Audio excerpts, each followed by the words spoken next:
fourth and final part in my series on how to ease away from feeding your child to sleep. Now, if you've made all the changes that I've recommended in the other 3 videos, there's every possibility that you don't need to change anything else. Maybe you've noticed your little one releasing the breast or bottle before they fall asleep. Perhaps they're more interested in rolling around and playing with the comforter. Maybe the night wakes for feeds are slowly starting to reduce too. If you've seen any of these things happen, I would probably suggest taking a wait and see approach. The chances are if you do nothing at all, your child may spontaneously stop feeding to sleep of their own accord anyway. However, if they've not taken you up on the invitation to settle without feeding yet, and you're in a bit of a hurry, it might be time to give them a nudge. Now, please understand I've tried to make these tips as generic as possible so the majority of parents will be able to initiate change. However, there will be some for whom this outline doesn't work so well. This plan may not work if there's been recent emotional upheaval or trauma. If there's food sensitivities or nutritional deficiencies that may be causing discomfort or sleep onset challenges.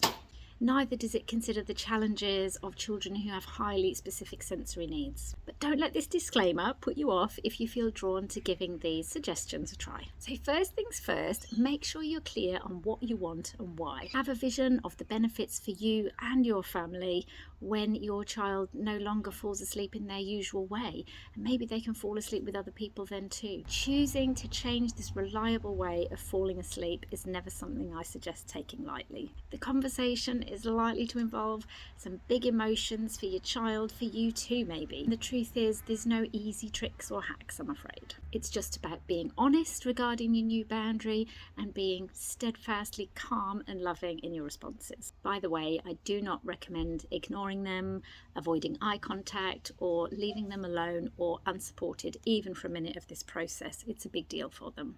Now, to avoid overwhelm, just focus on bedtime to begin with. Try and choose an evening with no pressure or other commitments. As mentioned in the previous video, you can use reading, singing, playing music, anything else to replace the usual ritual. And don't forget kisses and cuddles if they want them. And also just walking them around and settling them on your shoulder. A lovely alternative to feed to sleep if it just helps everybody feel calmer. Because the simple truth is that sleep will be coming for your little one whether they like it or not. They will not stay awake for hours and hours if you can stay calm and balanced. With our support, saying no and holding fair and loving limits with our little ones does not cause harm, neither does it threaten attachment, no matter how much they rage. In the context of a secure and loving family, whose adults have the capacity to hold space for all feelings without anger, fear, or judgment, children are literally blessed with all the ingredients required to navigate their biggest feelings, knowing without doubt that even when life doesn't go the way that they quite want it to,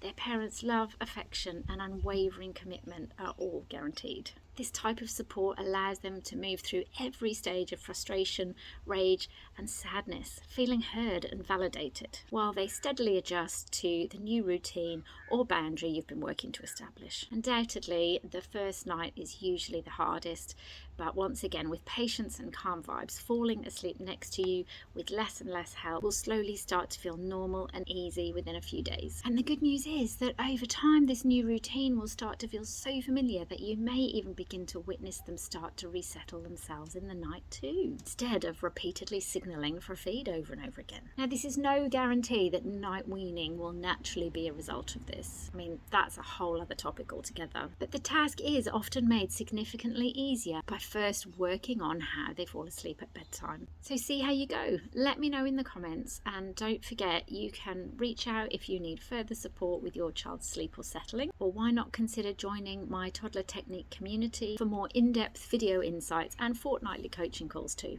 Drop me a message or simply Google Katie's Baby's Toddler Technique if you'd like to know more. So that's it for this series on easing away from feeding your little one to sleep. I hope you've learnt lots and initiated lots of little changes over the last few weeks, and things are starting to feel easier.